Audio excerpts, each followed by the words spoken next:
Today, I wanted to talk about the subtlety of coercion. And after my Cult 101 video got released, I had someone ask me, which I really appreciated the question, did they force you to have sex? And what brought me to this subject is the topic of coercion, and not just around sex and sexual abuse, but so many ways that there's this idea of crimes, and then what's actually going on is not, it doesn't fit that picture that you have of it, so you don't actually know what you're looking at. And there's just a lot of information and education that needs to happen, I think, all like in the public, but also law enforcement, the legal system, legislation is all really out of date. So just doing my part to share what my understanding is about what happens in groups like this. So once again, not saying who this is about. Some of the examples I'm going to give are not coming from this group. Some are, and you just use your own experience to decipher if this relates to something that's happening to you or someone you know in whatever group or relationship. I wish someone had given me this information 12 years ago. I certainly never would have gone down this road if I knew what was happening to my brain and my life. And so that's that, and the fact that I did help grow this company and I helped promote them and bring people in. I feel a certain responsibility to speak out after leaving. I just frankly got tired of people coming to me and asking me for help, and they're not confused. They think they're confused, but they're not confused. They're actually aware of what's going on, but they're being lied to. And I got tired not of people coming to me, but not having the resources to send them to in a clear way. There are a ton of resources. I think what I have to offer is unique just because of my experience. And I am a bit of a cult nerd, so I just consume all this stuff. I know it's not interesting for a lot of people, but it is for me. Okay, loss of critical thinking. If someone told you, join this group and you will no longer have access to your critical thinking abilities, and critical thinking, by the way, is a thing in which you use to question, analyze, interpret, evaluate, and make a judgment about whatever your information you're getting, whether you're reading, hearing it, or being told this. So your ability to decipher that is critical thinking. So if someone said, join this group and that goes away, would you go for that? Of course not. But if they told you and taught you there's something even better than thinking, and that thinking is actually this lower vibration thing that's like totally hindering you, and it's not actually what you think it is, and every time you say think or you think you're made wrong because there's something better than thinking. Over time you start to give up the ability to think. And that, you think is great. You don't think it's great. You know it's great because knowing is better than thinking. You give up your knowing in favor, your thinking in favor of knowing. Of course, you don't actually get to know. You have to take on the leader's perspective about what you should know. But they don't do that overtly. They do that subtly by asking you questions, and then you have to agree with whatever their idea is of what the right answer is for you. So although they may say they're empowering you to know, what are they actually doing?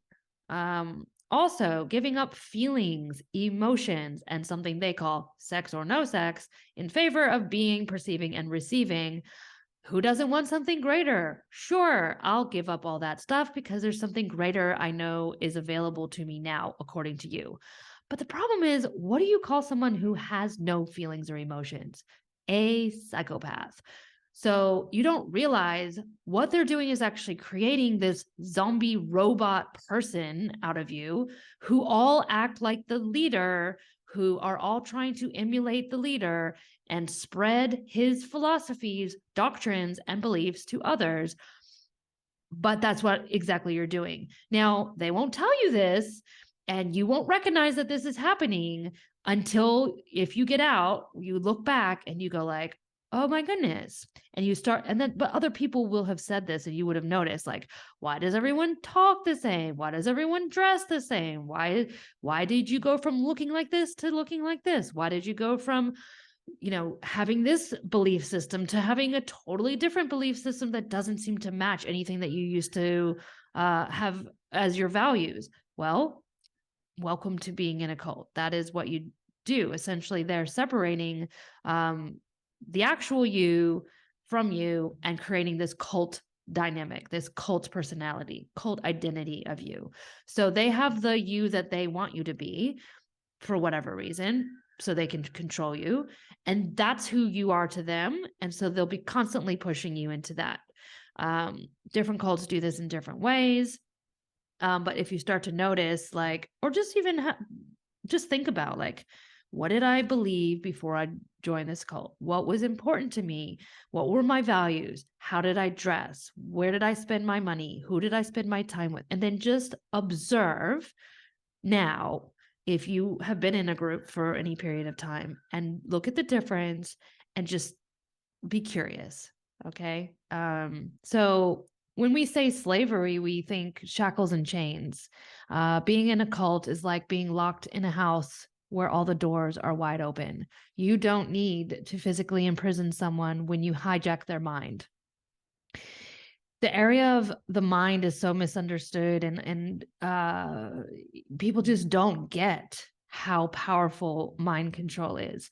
We need to start recognizing mental abuse, emotional, spiritual, financial abuse, and seeing that damage equal to physical abuse. People in a cult do not realize that they're brainwashed. They can't see it. I didn't see it. If you had told me this when I was in there, I would have disregarded you and gone on my merry way. Our brains are actually designed to keep us safe and to keep us in survival. The most dangerous time for someone in an abusive relationship or group is when they try to leave. If it's with a husband, that's when they come after you, right? Like, that has been well documented. In a cult, when you try to leave, especially if you don't go away quietly, that's when they lash out at you. So your brain is actually being very smart and keeping you safe. People that are in there that think, I'm not in a dangerous thing. I love my group. I'm happy. And I definitely was in that camp. And I didn't care. People were calling it a cult. I was like, yeah, it's a cult, and they actually reframed cult. They were like, oh, we're the cult of sex and bling, it doesn't matter because we're just happier than you are. We're more successful than you are. You don't get it. So part of that is actually a survival tactic and very smart by your brain. And so just because someone says that they're happy or they're not being abused, they're there by choice, doesn't mean that it's true. Sexual abuse, we think rape, we think physically held down and forced against your will. Sexual coercion refers to using nonviolent means to pressure an unwilling partner to comply with sex. Forcibly holding someone down is not coercion, that is assault or rape, depending on the act. But manipulating or intimidating a person into a sexual act that they did not want to perform, that's coercion. So we don't think of abuses of power in these dynamics with cult leaders. They are in a position of power over you. They have celebrity, fame, they have adoration of groups. They are put on a pedestal. They're literally on a stage in front of you, claiming a position that you do not have. That's a power imbalance. So when that person who has a position of power over you makes you feel special, props you up, and then tells you you are damaged, in need of healing, wounded, misunderstood, starts to appear like they know more about you and your life and your body than even you do. Even if you don't come to them with a problem, they seem to read you and tell you something about what's wrong with you that only they are able to detect. They give you free sessions, free healing, free classes. He turns his time and energy, gives that to you, and maybe even tells you that you shared past lives together. When that's happening, do you really have the freedom to turn away his advances? Do you really have the power in that moment to say no and have no recourse? If this person targets married women, maybe they're going through a rough patch, and women with trauma or abuse in their background, a history of mental illness, impoverished women, or even the physically disabled. These vulnerabilities and others I haven't mentioned make them even more susceptible to the guru, the guy, the leader, and his advances. So that is coercive manipulation. You don't have to hold someone down physically when you give them attention, specialness, and energy that they aren't getting from anyone else. Over time, those barriers that you would have had where you have agency and power to decline an invitation to his room, they start to wear away. These guys also do boundary testing. So they'll make jokes about having sex with you. That's testing a boundary to see if you're willing to go there. They'll push the boundaries. First it's lunch, then it's a drink, then it's stopping by their hotel room to pick something up, seeing if you'll come in. Will you go from the living room to the bedroom? Are you willing to? I mean, they're just constantly pushing boundaries to see how far that you'll be willing to go. They don't have to physically push you there. They're testing. Maybe they start out with massage or body process or energy work, and then test the water, see, if you're receptive, maybe. And then you look from where you started and where you end up, and it's like this slippery slope, and you go, how did I didn't intend on being here, but here I am. So this is, you find yourself in a position where you seem to have gone along with something, even though you had no desire to initially. And this is due to this abuse of power, the imbalance that they are exploiting. And in order for their own gratification and their own needs. This has nothing to do with you or empowering you or healing you. This is only so that the dude can get laid. So sex, power, and money. That's pretty much what these guys are after. Many relationships are harmed, broken, and ended this way in this case, woman's part, while the leader moves on to their next victim unscathed.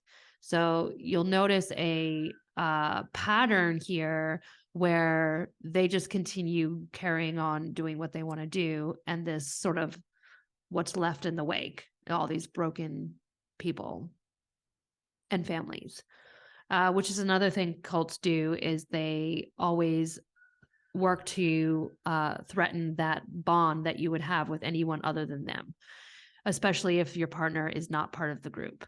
So I was lucky enough to have a partner who was in the group, and the dynamic was one of propping us as a family up. Although as soon as I left, they started just slandering and trying to threaten our relationship and, well, everything, ruin my reputation in all the ways they could. But many times if you are in a relationship, that doesn't usually survive one person being in the group and the other one not. So trafficking, you might think of children being put in shipping containers and sweatshops. You don't realize that suddenly you've given away all other sources of income in favor of working and spending all your time on this organization. The pay structure is confusing, misleading, and can change without any notice on the whim of the head of the organization. Of course, they justify this in various ways, but it's never something that you are informed about. It's never something you have consented to. You were never giving notice. It's just taken away from you whenever they want. So workers are often paid in not money, but some sort of trade or contra system. That's actually not legal. You can't pay someone to work for your company in funny money. You have to actually pay them in money that they can buy things in real life, like food and shelter. You can't employ people full time and require them to be on call 24/7.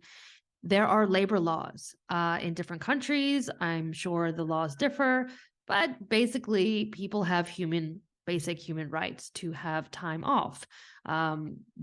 Depending on the country, you may be entitled to other benefits, health benefits, tax benefits, retirement benefits. In a cult, this is not something that you usually get. They kind of give you the impression that you are just lucky to have a job with them because they're obviously the greatest thing on earth, and that why would you want to work for anyone else? So you don't need things like a break or cash. You also can't hire someone under one contract, have them leave their home country and move to another to work for you, and then not honor that labor contract and never pay them the amount that you agreed to pay them. That is how pimps get prostitutes in sex trafficking rings. So they get promised something. Once they're there, it's not what they agreed to. So again, this idea of consent doesn't apply when you're being lied to and deceived. So they hire you on one premise, and then you show up there, and then you can't leave because of whatever reason, fear of repercussions like being deported, not having any other options, not being able to afford a flight home. You get stuck there. And the thing is that in groups like this, again, you're being constantly bombarded with this message that you're just lucky to get what you have, and that they can replace you at any time. So you should just kind of suck it up and deal with it. So what happens is, in order to live, you have to take on other work, right? And because what the actual job you're hired to do isn't allowing you to pay your bills, you end up doing all kinds of other things to actually make money, because we do need money in order to live. Okay, so labor and human trafficking is illegal for a reason, but there are lots of ways that this is done under the table, and it's hard because people that are being trafficked don't even realize that's happening to them. I didn't realize that any of this was illegal either until I got out and started learning a lot about this from other documentaries and things, and going, oh, wait, they're not allowed to do that? Yeah. So hopefully if you are in one of these situations and it just seems normal because everyone else is accepting it, you can actually look into it, hire a lawyer, do a free consult with a lawyer, ask them about your rights. The law is actually there to protect you, not the cult. So it doesn't hurt to find out what your rights are. And of course, get out, if you can. If you realize you're in this position, do whatever you need to do, but you're going to be safer once you're out. But protect yourself in leaving, get legal advice. And what we did was we just had to make sure we had replace the income. We were physically and financially safe before letting anyone know that we were leaving. I recommend that you watch The Vow. It's an HBO series about the cult NXIVM. And the guy who started NXIVM also came from Scientology, or at least stole a lot of it from Scientology, and is in jail for 150 years, I think. Life sentence, based on pretty much everything that I just went through and more. And there's an episode in season 2, episode 5. It's called The Room. And it may not make sense unless you watch the entire series, but that episode, you see, this is a real story. This is a documentary, but you'll see a depiction of this girl, Daniela, who was kept in a physical room, locked in there for some time, and then they didn't even need to lock the room for 2 years. She's kept in this room for 2 years, of course, arguing that she could leave at any time.